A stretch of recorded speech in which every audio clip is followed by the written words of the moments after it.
part 2, week 4, 795.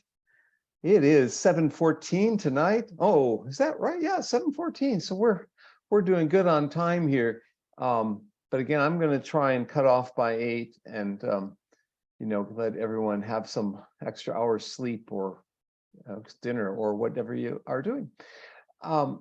Comments on this guest that we just had, or on other possible guests in the future? Anyone have a comment to make, or recommendation, suggestion? Sune, what was your question that you had, just for the record? No, I don't have question. That's because my question is really specific about the discussion post. So maybe I can email her about that. Okay. Yeah, that's better. So I'm gonna do things a little different. I handed this out last week, and there's 2 sides to this.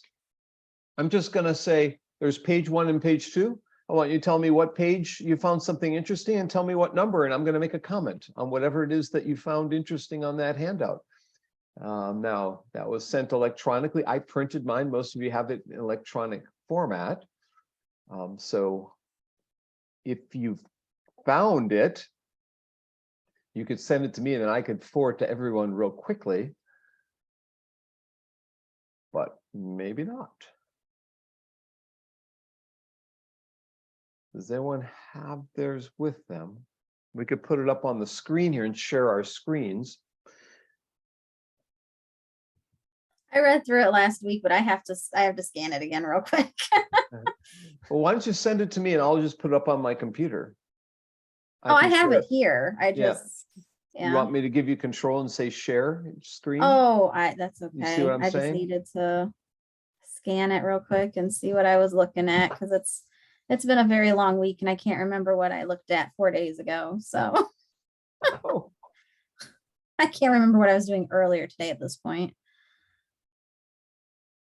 Okay, so you mentioned in here saving research articles for a rainy day. Yeah. And I know that's something that I find an article and I'm like, oh, this looks good, and I'm going to try and read it later. Right. Do you have any suggestions for how to sort of organize all of your stuff? Because as I've been trying to go through everything and look at what I've had for classes and what I've been pulling on the side for my dissertation interest and everything, I am struggling to keep my stuff organized and keep track of where did I see that? I know I saw it somewhere.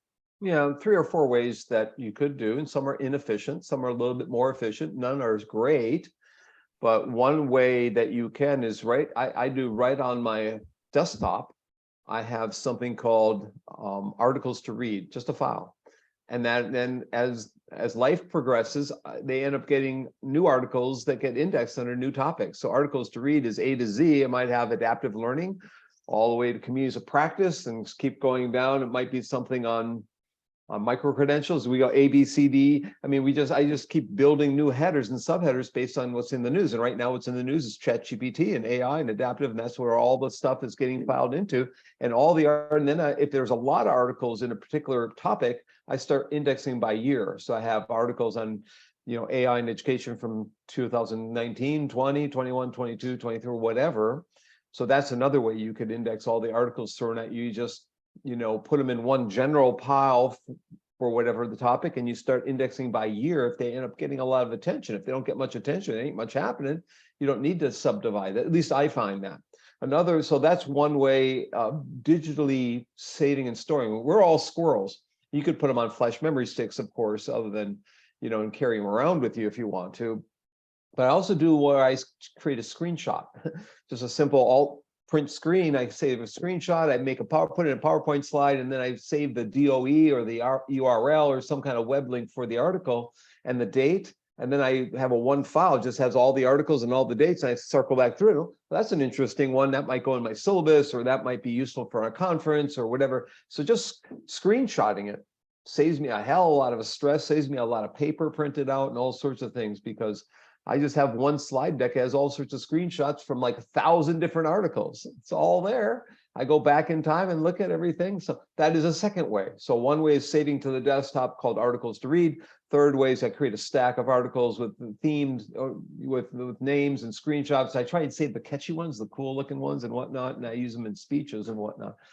The third, the traditional way that I'm using less and less is just printing them out and putting a big, stack and then maybe sorting through them. But I'm trying to do that less and less. That's the old way of doing things, but it is all way. It still works for some people. They say, if a certain topic creeps up as important, like today, micro-credentials is important. There's a lot of articles on micro-credentials. I might print them and nothing else and save them that way. A fourth way is just sharing them with your colleagues. You form a research team, you share with one another. You maybe create some kind of website that indexes or stores or saves and you comment on them. I mean, working with Bell now and other people, they like to do everything up in, what's it called? Well, they have Google Documents and there's OneDrive, and then what's Google's, is it OneDrive Google, or is that, what are the, up in the OneDrive is cloud? Office. Okay. Yeah, Office 365. Okay.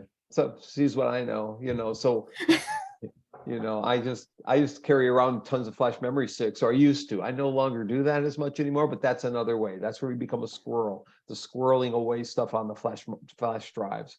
But OneDrive is probably a way to use as well. And there's probably good indexing tools out there that I'm not using, like Mendeley or something else, you can use kind of to index what articles you found. Does anyone have a tool that they use to index all the articles? I use Zotero. Zotero, right, Zotero. Does it cost? It costs a little bit of money, because I think if you buy the pro version, no, it doesn't. Okay. It was a free download. Okay. Yeah, and then there's some cool extensions that you can get. I like that you can annotate the documents and then it pulls out the annotations for you. And then you can also tag them with different things. And then when you look in the can I screen share it? Sure.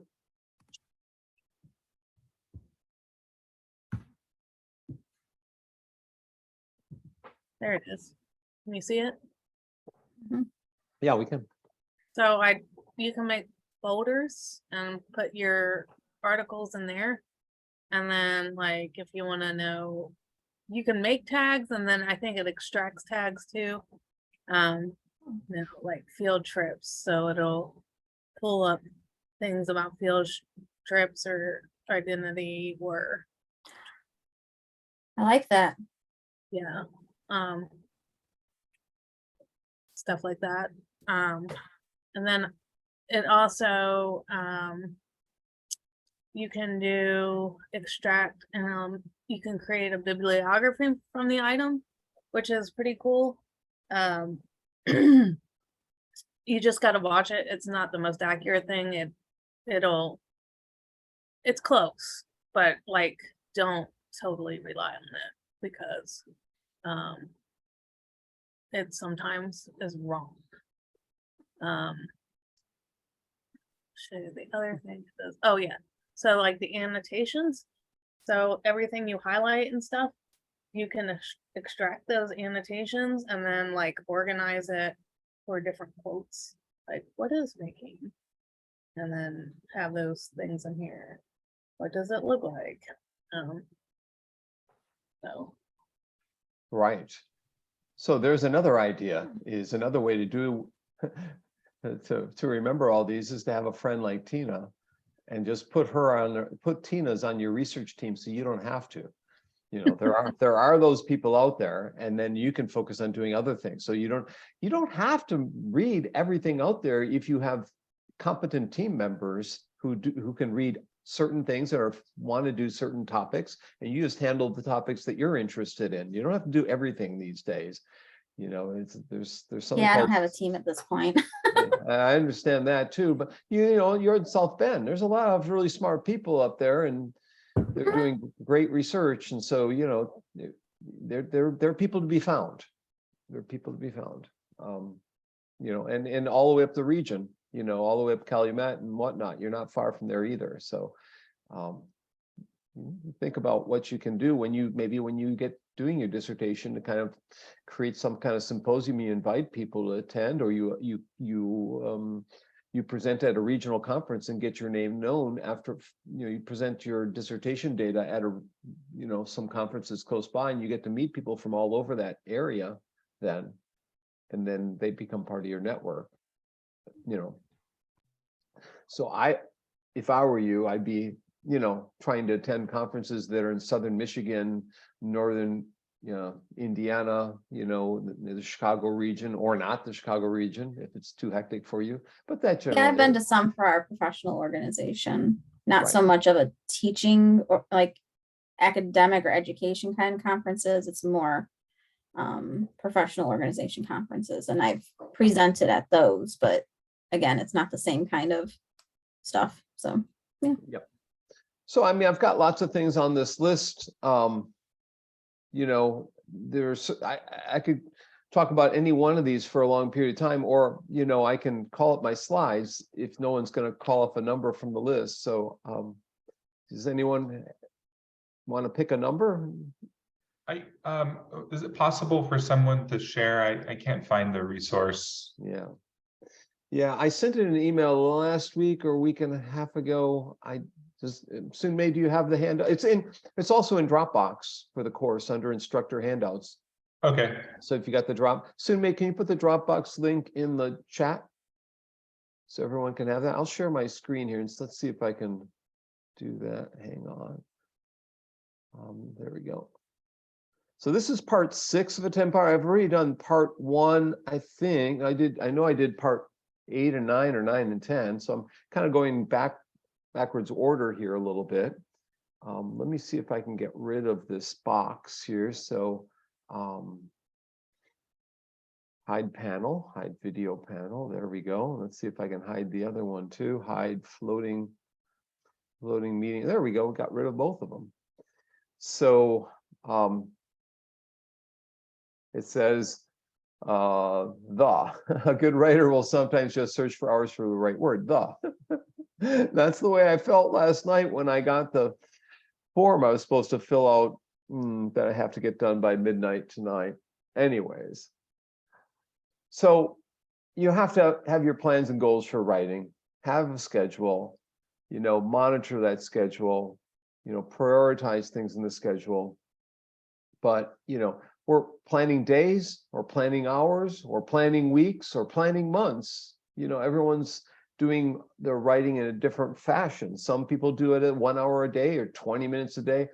I'm not of that ilk. I don't try to write for a half hour or an hour. I try to write for longer stretches of time and in bulk. I like to teach in bulk. I'll do courses back to back to back to back and write in bulk so as to free up time after that.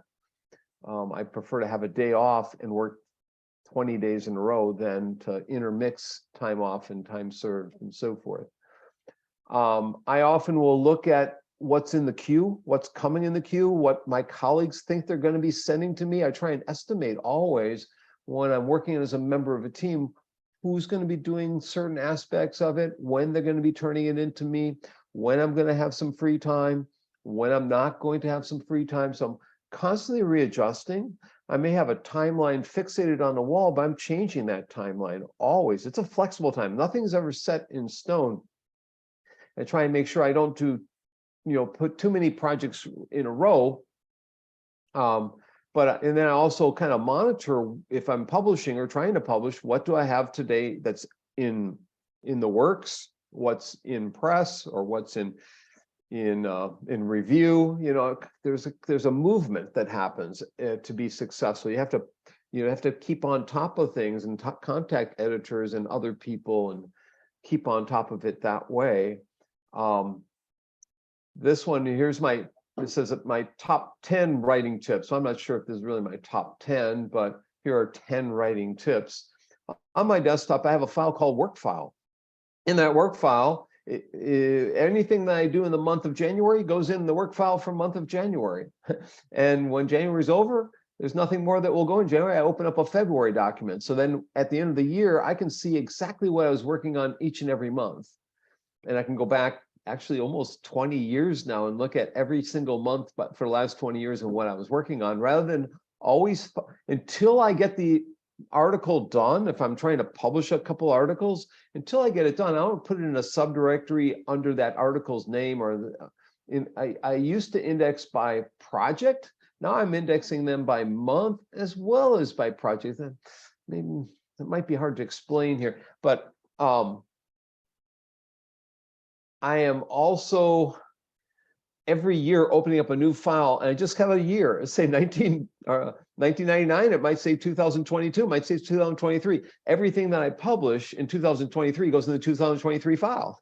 And actually, I index in my brain when things have gotten out and what year, so I can go immediately find that file. So I'm pretty good at history and indexing things over time. I know what I'm doing in different years, and I have my Vita, my resume will have the year in which articles were published, so I can find that article rather quickly. And all the drafts of that article will also go in that year. So it'll be, if it's got 10 different drafts or 20 different drafts, that all go in a file. And I can almost show you that. Let's see here. If I stop my sharing here, there we go. So I will try and see if I can show you a file off my desktop. If I can find my desktop, that's the other thing here. I don't know with this screen sharing system here. Come on. Well,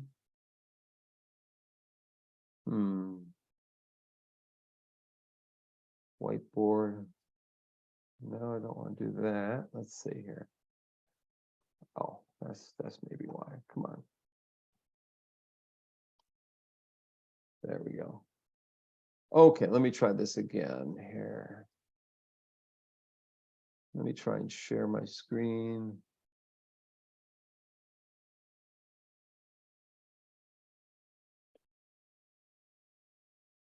That's Microsoft Teams. I can't figure out how to get the desktop to show. Does anyone have a clue for me? A little hint? A whiteboard, phone, Jamboard.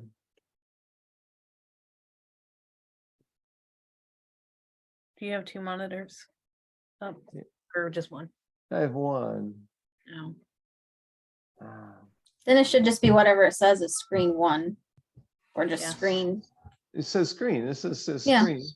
Yeah. That says And then screen. it's just, if you have anything open, then you would just How about that? minimize that. Now, do you and see my desktop? stops the clock.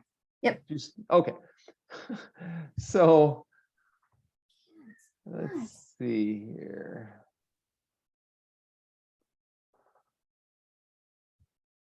Okay, can you see all the years of the articles? Can you see the list? It says 2022. Do you see that or not? Anybody? Can you hear me? See it? You see it. Okay. So this is 2022. Those are the articles that were published in 2022. And this says, really, if I hit up here, so articles in review. So these were all the articles I worked on during 2022, and it has all the drafts of the articles. So this is Duolingo paper number 3, and this will give us all the drafts and all the whatever that part of that. This is Duolingo paper 1, has the draft from October, from November. Anyways, my point is, and here's Ibrahim's paper with me, who was with us earlier, revisions of the augmented reality, as you can see there, the depression and COVID paper that just got published. Here's draft 1, draft 2, draft 3. This particular file right here says 2000, it's my 2022, used to just have the final article. When I originally created this, I'd have all the final articles from the 1990s, the 2000, 2010. Now, in addition to having the final article, see, I can print on 2021, all these PDFs are the final article. So I can click on any of these and up will come that article and we could read that. So let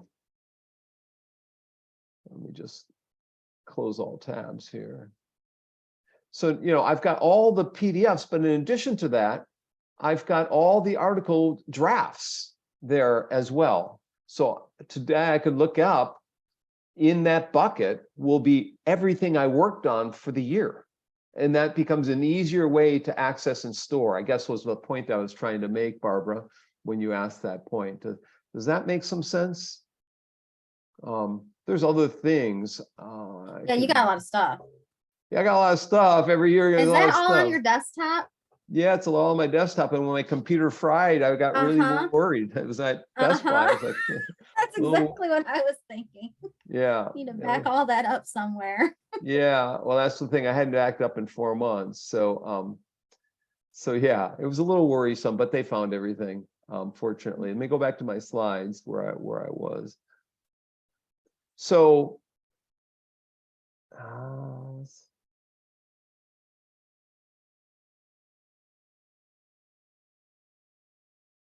there. So create a work file on your desktop. I was just showing you that. Save screenshots, as I mentioned. I have an articles to read folder on my desktop. That's probably the number one thing that I have.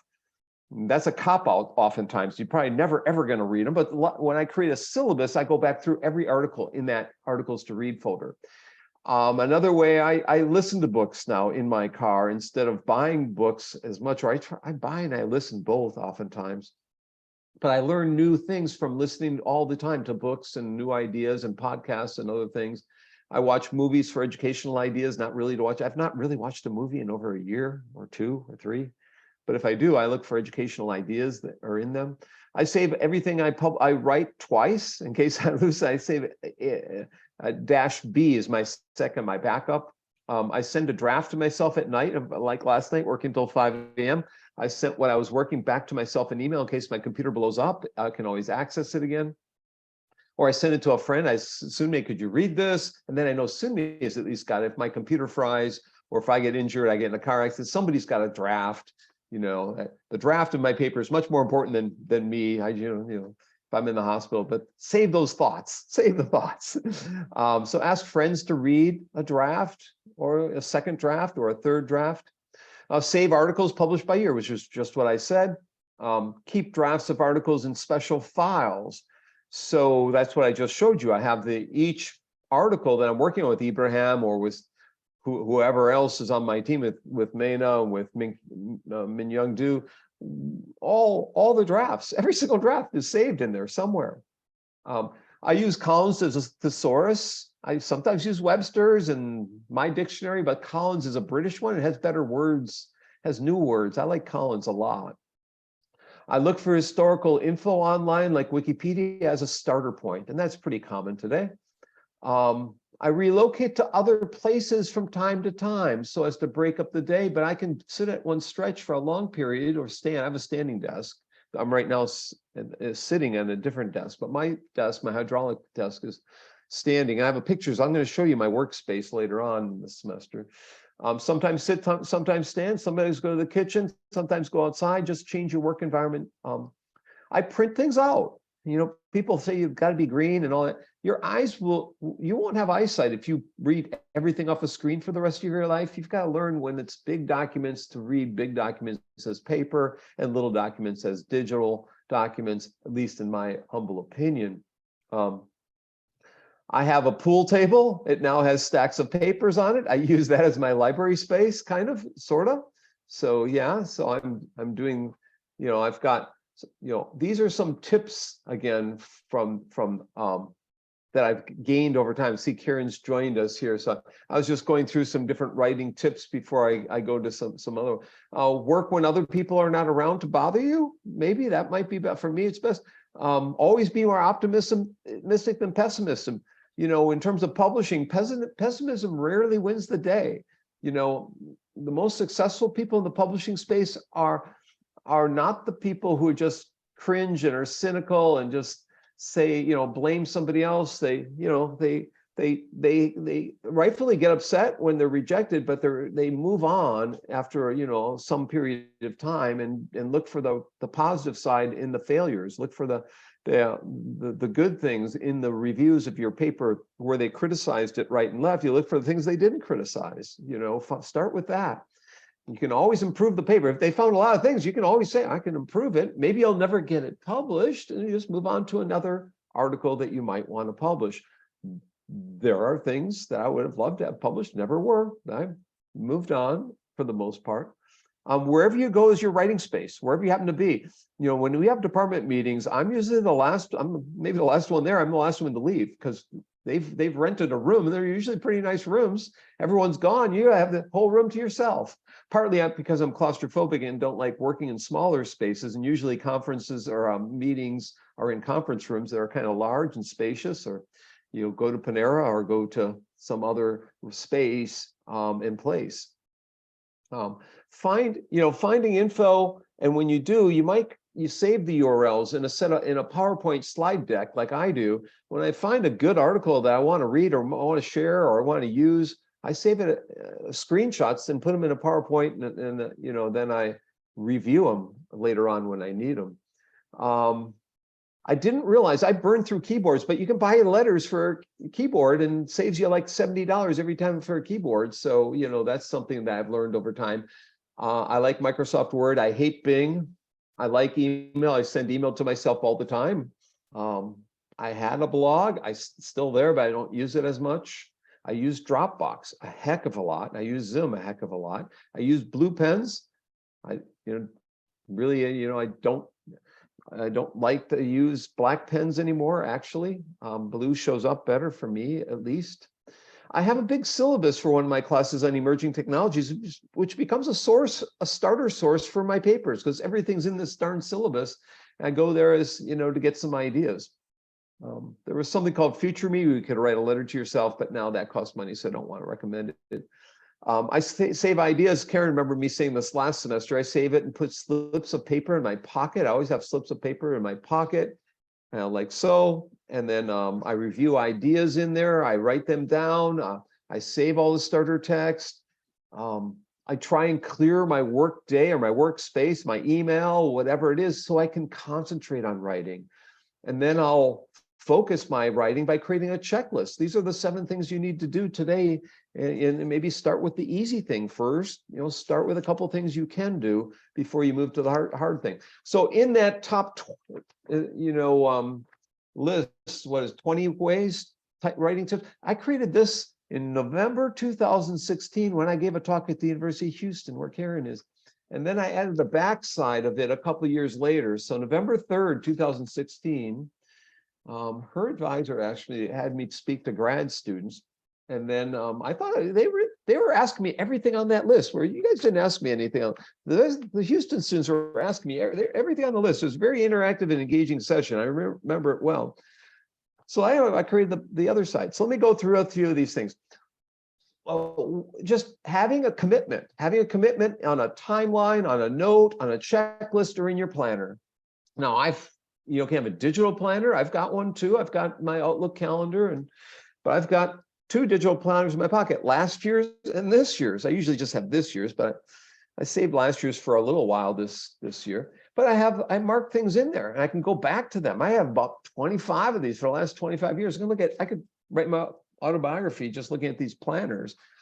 I don't think people who use digital ones save these. They just toss them after a while. I kind of like physical ones. Make a list of the networking. You notice Alyssa said networking is important. Yesterday in my 511 class, I had 2 guests. They moved from St. Xavier in Chicago to Baylor University in Waco. Now they're living still in Chicago and working for Baylor. And the reason they got the job was through their network. Their old boss went to Baylor. He actually moved to Waco. And I guess they're getting snow down in Dallas, Karen. Are you getting any snow in Houston today? Well, I just saw some flurries not too long. I'm actually headed home, but I'm seeing some flurries. Be careful. Yeah. So make a list and a network of who you know, who's potential researcher partners, because you never know when you're going to need that. There might be some opportunities that come up. You might be the one who's doing an edited book or doing a special issue of a journal or creating a symposium at your university or school. Just maintaining a network can help you in many, many ways. It doesn't have to really be for production side. It could just mean for commiserating with one another, for sharing with one another, for celebrating with one another, but just keep some kind of documentation of your network. And I've got a slip, about 4 slips of paper downstairs of people I know I can invite to sessions like we just had last hour with Alyssa Wise. I know certain people will show up. Karen, I'll send you the link to the video. You missed Alyssa Wise, I think, but I saved it, so I'll send it. Yes, thank you. Yeah, so sure. It gives me incentive now to make sure I get that recording available. And then find good people to work with. There's 7 billion, I guess close to 8 billion now or something. We're moving to, there's a lot of people. Avoid egomaniacs, avoid the people who you can't trust or whatever. Just find some good people to work with and be happy, look for happiness. Draft a timeline of your goals, your 1-month goals or your 5-day goals or your, 5-hour goals. Draft some kind of a flexible timeline schedule and when you're going to produce different aspects of it, and make sure it's flexible and it's changeable. And then when you embark on a new topic and are learning about a new topic, think about the publishing potential of that topic. When you're called to do X, Y, or Z, an event for someone else, or a strategic plan, or a white paper, or a book chapter, or whatever it is that you're doing, always think about, the publishing potential of something.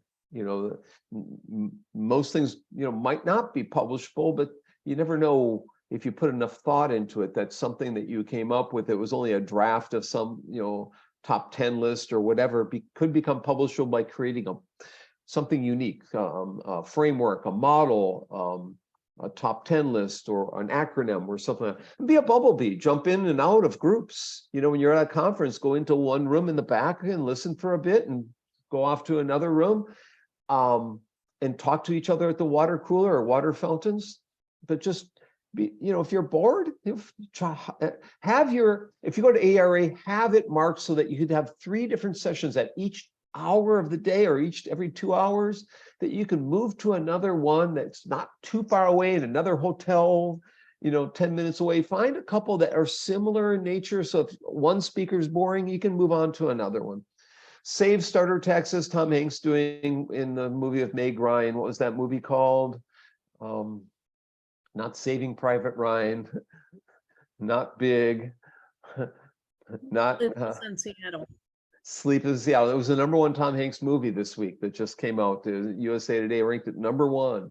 So, find those starter texts, and scan reference sections. A lot of ideas I get is from looking at other people's reference section. You wouldn't believe how many ideas I get just from scanning what other people are interested in. And also avoid high quality fixations. You should try for high quality. That can be a goal, but don't make it the end all and be all. My first job at IU, we had one person who everything had to be the best journal out there, or she wasn't thinking about publishing it. And she almost didn't get tenure because of that. She was trained in Wisconsin like I was, and Wisconsin really harps you to get in the top journals. And so she didn't accept second level, but sometimes you accept anything that gets published, just to get the thought out and get your exposure and so forth. Sometimes it's okay to be second author, third author, fourth author, fifth author. You have to find your balance in life. You have to find your where you're good at. Some people are good with writing the conclusions. That's where I am, writing the ending or the limitations or writing the method sections. If you need time off, if you need to make money in the summertime and not write, well, then if you have to teach in the summer, teach in an intensive fashion. If you have to work in the summer, try to find some job opportunities that you're teaching in shorter bursts, so you save some of your summertime if you can. Edit a lot. The more you edit, the better off you're going to be. And so you have to be like Beethoven, editing everything, even when you think you're done, going back and recycling over time. Mozart was like stream of consciousness, like could think of everything, just write it down. Some of us are Mozartians, some of us are Beethovenians, most of us are combiners. We're a little bit of Mozart, we're a little bit Beethoven. I'm a little bit more Beethovenish. I tinker all the time. So, writing's an exercise. Keep writing, keep refining, keep, trying to find your voice in it, if you will. One way to get published is to organize a symposium. It could be a small scale one in your school. It could be published in a school journal or newsletter. That's fine. Or it could be something more grandiose in terms of organizing a symposium for a journal or for a division of a conference or from a special interest group or whatever it might be. And that symposium becomes a way to network with other people. It becomes a way to hear what other people are interested in. It becomes a way to link people together and then form communities that might be established for longer periods of time. It becomes a way to get new ideas and start yourself on a path to writing. For me, it's often a way to start a new book project. If you do a symposium, we can get everybody on the symposium panels to work together on chapters, and we can end up, everyone can get on in a book. I sponsor a lot of visiting scholars because they have good ideas. I've got 3 coming in August or July, one from Taiwan, one from mainland China, and one from Turkey.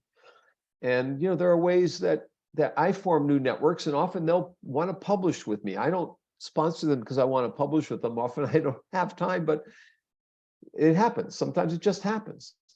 One recommendation, number 14, here is try to submit your article for publication before you present it at a conference. So submit to ARA or ACT or some conference a proposal, and between now and the conference time, between the proposal and the conference, try and publish it, or at least get it accepted or in review. My big mistake when I started off was that I wouldn't submit my articles until after a conference, and then I'd want to go to the next conference and the next conference. And so I just went from conference to conference to conference, and I have all these little papers from proposals, and I never published any of them. Don't make that mistake. Stop going to conferences. Are fun, but you got to stop yourself and just finish the work that you're doing. Just tell people that I give you 20 ways to say no. Give them one of those no's that you got to do something else. I see we're, we got 10 minutes left. Be creative somewhere in your figure, in a model, in a chart, something in a paper. If you're going to publish it, something should be creative, or why bother? It might be the insights that you have in terms of the data. It might be the representation or the macro structure of that paper. It might be the title of the paper. That could be creative and unique. And oftentimes I see, I am actually surprised by the amount of creativity and educational research titles. Look at the titles in the table of contents sometimes. People are pretty witty when it comes to titles, and that sometimes might be the difference between getting published and not getting published, because someone read your cute little title and think, oh, that's kind of nice. Now, I'm not guaranteeing that would happen, but I'm sure it does happen. And sometimes you got to change your work environment and think about, moving about into a new space for inspiration, but not too often.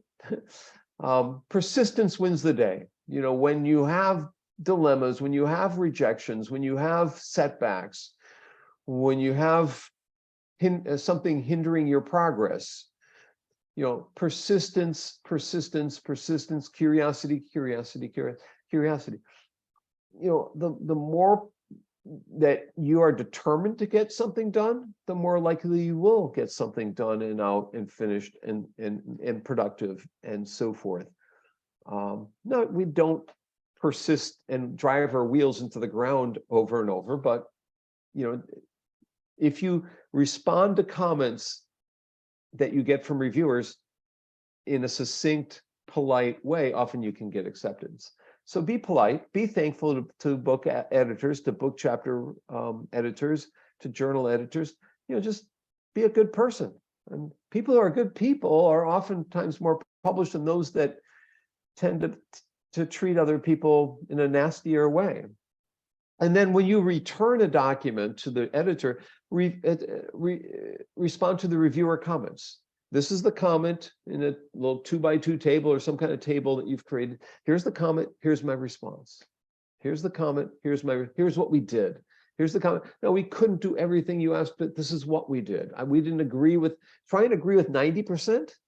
or 80%, and then maybe you can disagree a little with 10 or 20% and just say, this is how I interpret the comment. Or you might not say you disagree, but you might reframe the comment in a new way so as enabling you to respond.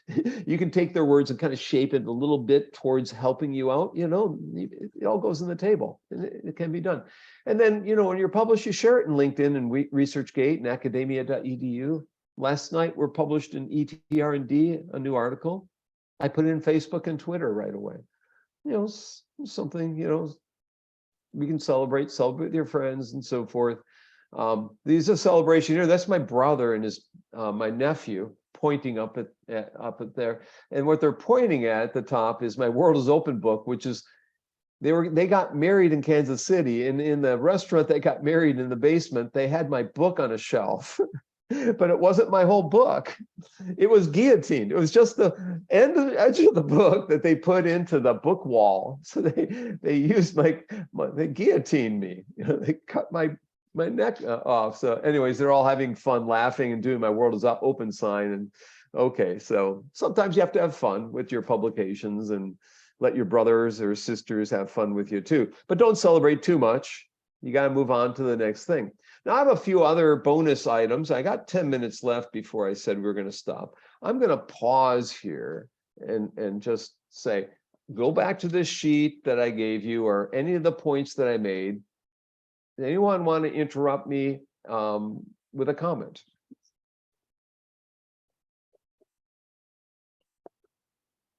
Are you learning anything from that? Yes. Well, like what? What thing caught your attention? I think just setting aside time, like making an appointment with Right. yourself. Yeah. It's really easy to say, I'll do it tomorrow. And tomorrow Guardrails. never. Yeah. Guardrails. They're training wheels. Remember when you were 4 years old and you got your first tricycle or bicycle, you got training wheels. Look at these tips as just training wheels, Right. We're just trying to scaffold your writing a bit and give you some parameters in which to scope out your plan, your writing plan.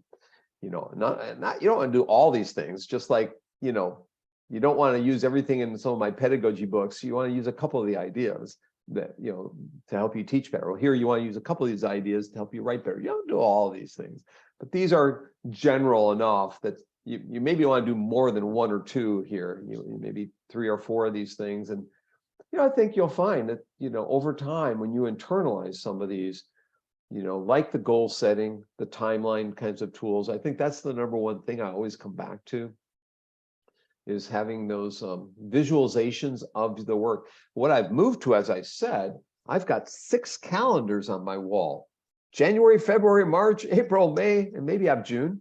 I look and I say, well, what I'm going to do in all 6 of those months. I'm not just looking at next week. I'm looking at 6 months, for what it's worth. And so if I had a bad day, if I didn't get much, I have another 5, 6 months to get to have a good day. I don't get too depressed over it. I just every day. So I have a bad habit or a good habit that if I only have 2 hours, I got a couple of things. I always say, I can get both those things done. Then when it gets, I really probably can't, but I always tell myself that I can. So, I take the optimistic side, not the pessimistic side on anything. There's a possibility I get both of those things done. Wouldn't that be great? And I'll have tomorrow just to lackadaisical and so forth. Well, typically I'll get about a third of one item done, not both items, definitely. But, there's a possibility. I always look for the possibility. I see we got some messages in the chat here, so I want to make sure here. Okay. So other comments? Jiyoung, you're smiling. Yeah, I think it was really impressive to me to hear that, I also didn't publish my paper. I was just focusing on participating conference. So I really haven't thought about that I need to publish after submitting my proposal for conference. So that, yeah, I think that was a good learning for me. Yeah. There was an old TV show in the 70s and 80s called Kung Fu. And in Kung Fu, I should probably put the video on. Kung Fu, he called all his people that studied with him, or actually the guy in Kung Fu was called the grasshopper.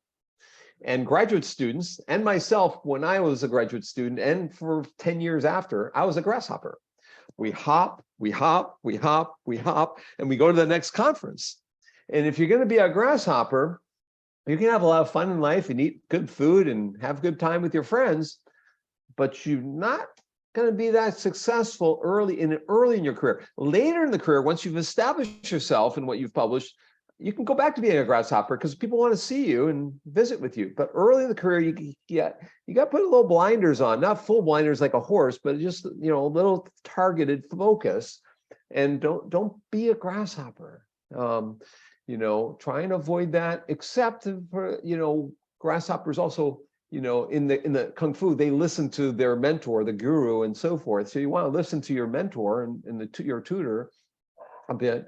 But you don't want to just hop to the next conference, to the next topic, to the next new thing. In ed tech, in learning design and technology, and ISD, we always have the next new thing. Right now it's ChatGPT. It's the next new thing. And everyone's hopping over to ChatGPT. 10 years ago was MOOCs. 3 years ago was augmented reality. 12 years ago was ebooks, digital books. 30 years ago was multimedia, hypermedia. It's just we hop, and you got to focus. You got to pick your topic and go with it for a while and don't get on someone else's horse or bandwagon or whatever. Great point, GM. Anyone else have a comment? Anyone want to pull? So on here are some ideas from my grad school colleague, Cecil Smith, who is now the dean at Southern Illinois University. When he wrote this article called Advice to New Faculty Members Getting Your Writing Program Started, 20 years ago, 19 years, I gave him feedback on that article, and it took him actually 15 years to get it published. He finally published it a few years ago in a journal that once it was published, the journal people asked him to become the editor.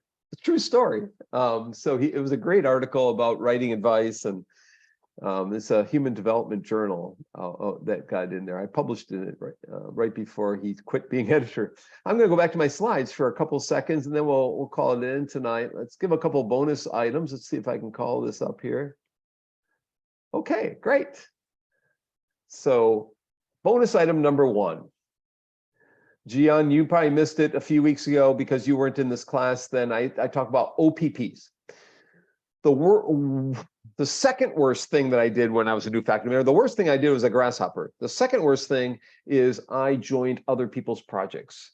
And I had one colleague who was creating a learning center for kids at risk that he told me it would take 1 week of my time in the summer. It ended up being 2 summers total.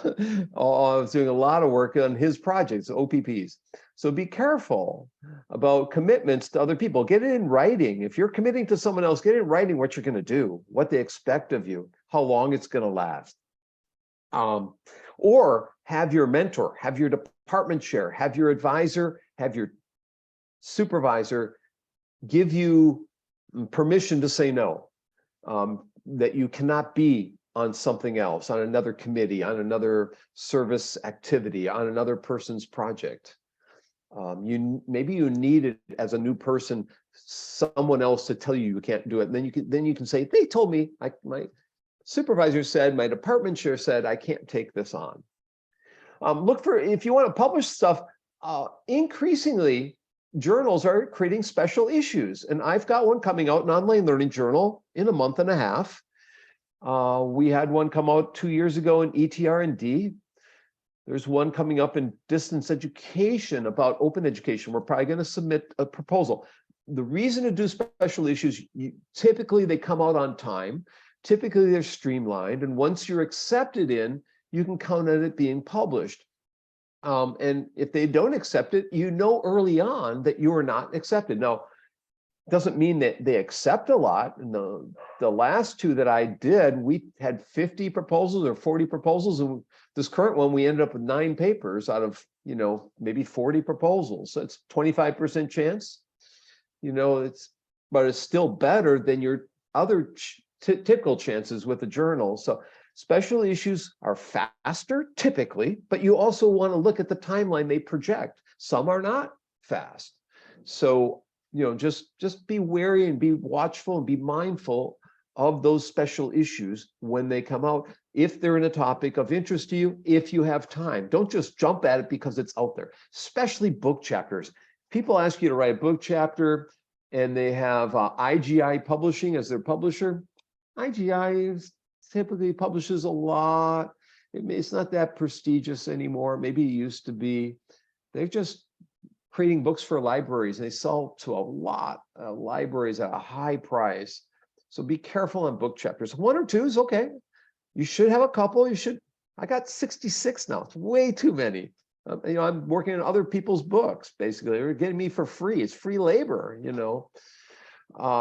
It's just like OPPs. You don't want to be free labor for someone else. You got to do your own, what you want to do.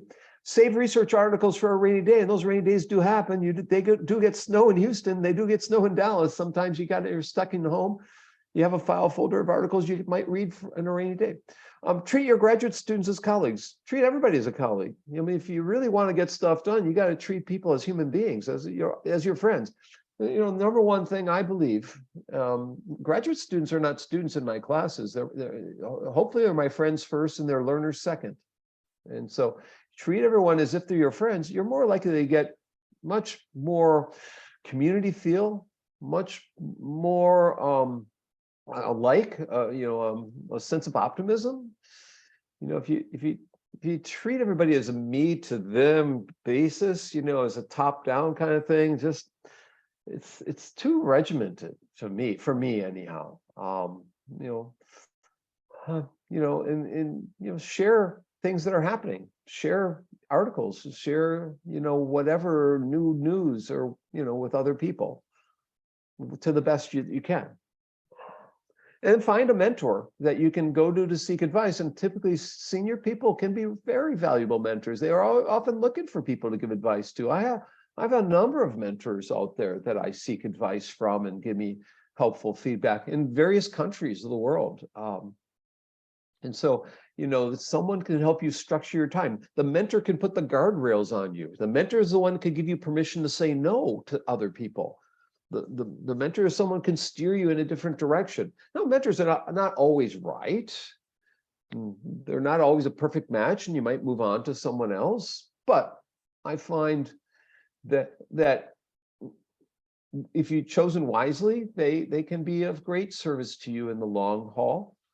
But they also can be a drag. If some mentor wants to meet with you like every other day, that's not going to do you a lot of good either. So you have to find a balance too. Some people find forming a writing group to be valuable to them because then they can stake out time and people and places. I typically don't do writing groups. I tend to be more self-directed in my writing. Now, that being said, when I'm in the midst of a paper with other team members, we time date and stamp each draft because we're all working at the same time, but at different locations. We're in effect a writing group.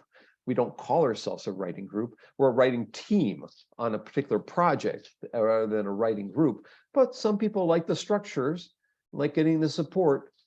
Write for a general public once in a while, just to get your ideas out there, like my student Patrick Walsh, who graduated a year or two ago, got published today in some tax accountant journal and was real happy.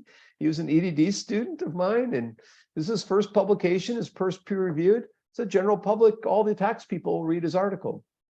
And I used to be a tax person, so I thought it was great. I was real happy for Patrick. He celebrated along. So sometimes I do magazine articles. Sometimes I write for the Chronicle of Higher. I don't know if I have a Inside Higher Ed. I've had an article. New York Times, maybe an op-ed. Write for general public once in a while. There are places, by the way, in Australia it's called The Conversation, and in Canada it's called The Evolution. So The Conversation and The Evolution, in particular, The Conversation is a place you can get published in a more opinionated, more overview, short kind of news article, and they can get tens of thousands of hits of people reading it. I had a colleague who gave advice about how to teach online at the start of the pandemic, and she was golden when she wrote for The Conversation. It's not a highly rigorous thing, but it's open access. Everyone can read it. So those are the things that get your reputation out there a bit. And then, keep a notebook of what you're thinking about doing, what you're currently writing about. I do that in little snippets and bits. I'm not real extensive. I'm not a real extensive notebook kind of person. My handwriting's awful. I rather have starter text that's digital that I can look at and go back to. Actually, when stuff gets deleted from papers, I save all of it, and I've called starter text or deleted text or old text or something, and then I know I didn't use it, and I can use it in the next paper to start the next thing off. And then engage in free writing. Just turn the screen off, just start writing. Just free writing or wet inking, and get your brain moving. Just type. We're just too often stuck and just, say, I'm going to go get an ice cream cone, but I've got to write a paragraph before I do that. And I'll write a paragraph. I want my ice cream cone. I want to go to Chocolate Mousse with Jiyoung and with anyone else who wants to meet me, Carrie, and, we'll all go to Chocolate Mousse, but I got to write that paragraph first, you see, I should probably do that with all the Bloomington students and say, everyone write a paragraph. We'll meet at Chocolate Mousse. And you got to read. The only way you're going to be a good writer is if you read or listen to books in your car or on the headphones when you jog. You got to be up to date with something. It doesn't have to be everything. You're always learning and doing stuff. So I'll end. That's actually the end of that one. Look at that. I got through all part 6, and it's just a little past 8. So now I'm wondering, since the last slide said on there, it said on that slide, with your neighbor, discuss 1 or 2 writing dilemmas that you're currently facing. I think if everyone's got 30 seconds to a minute, I'm going to move us into 2 groups real quick, and I want to have 2 of you with me and 2 of you with Sune. Just talk about 3 of you with me. What dilemmas are you facing? And just for a few minutes, I'm going to put you in break if that's okay with all of you. Just chat. And I think it'd be a good way to end tonight. If I can find the breakout, and I'm going to have to pause the recording.